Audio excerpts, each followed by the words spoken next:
Hey guys, today I'm going to tell you how to fix Snapchat could not load results. Try again. If you're using Snapchat and you're facing this type issue that whenever you try to search anything, you see a message that Snapchat could not load results. Let's see how can you easily fix that.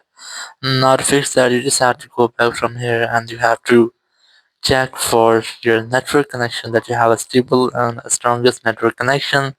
It might be your Wi-Fi or cellular data. You can also try to enable and disable the airplane mode up to 4 or 5 times to make a quick refresh with all of your network settings. Then go back, open your settings app, go for general, go for VPN device management, and you have to make sure that your VPN is not connected.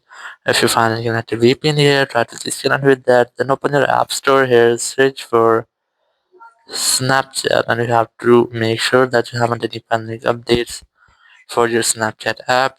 If you find, try to update your app, and after updating, you have to simply go back from here and you have to retry to search, or you have to check that your issue has been fixed or not. If it's still not fixed, open your settings app here, go for general here, go for transfer reset iPhone, select reset network settings, enter your iPhone passcode, and then select reset network settings on the confirmation message pop up. It will reset all of your network settings. It will not delete any kind of your data, so you can easily try this. And after that, your issue will be fixed if it's just a network issue. If you are still facing the same issue after resetting your network settings, so it might be your app issue that there will be any bug or any malware into your Snapchat app. Now to fix that, you have to simply open your settings app, go for general, go for iPhone storage, look for Snapchat app here, and you have to try to offload your app. Simply tap on this offload app option, and after offloading you have to reinstall the app, and after reinstalling your issue must be fixed, or in some cases if your issue is still not fixed you have to make a force restart your iPhone to fix minor glitches. So now to do that you have to quickly press and release your volume up, then volume down, then press and hold the power button, wait for your phone until the screen goes fully black.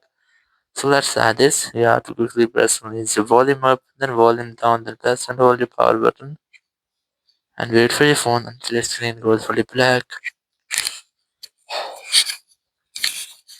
And here, once you get the black screen, you just have to wait for Apple logo. And once you get the Apple logo, you have to release the button and wait for your phone until it restarts.